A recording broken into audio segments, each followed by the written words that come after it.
বাংলাদেশের ভারতের বিপক্ষে আজকের ম্যাচে টস জিতে আগে বোলিং নেওয়া উচিত।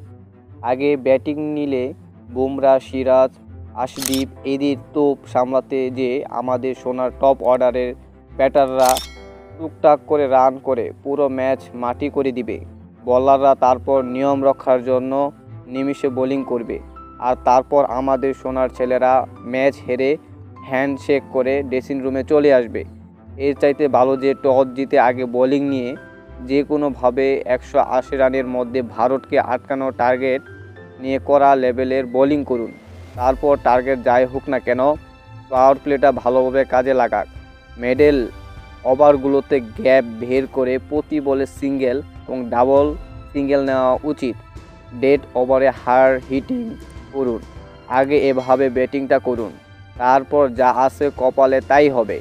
টস হেরে আগে যদি ব্যাটিংয়েও করতে হয় তাহলে এই সিম্পল নিয়ম খেলুক, আর তা যদি না করতে পারে তাহলে আজকের ভারতের বিপক্ষে ম্যাচটা এক নিয়ম রক্ষার ম্যাচ ছাড়া কিছুই হবে না বাংলাদেশের জন্য। এজন্যই বাংলাদেশকে আগে যদি টস জিতে তাহলে ফিল্ডিং নেওয়া উচিত, তাহলে বলাররা সাহস পাবে। আর যদি রান কম হয়ে যায় তাহলে বলাররা সাহস পায় না, অল্প রান করছে এই জন্য তাদের মনোবল কমে যায়। বাংলাদেশকে যদি অবশ্যই জয়লাভ করতে হয়, বাংলাদেশকে টস জয়লাভ করতে হবে এবং ফিল্ডিং নিতে হবে। আপনার কি মনে হয় বাংলাদেশ কি পারবে আজকে তাদের সেমিফাইনালের স্বপ্ন টিকিয়ে রাখতে ভারতকে হারিয়ে?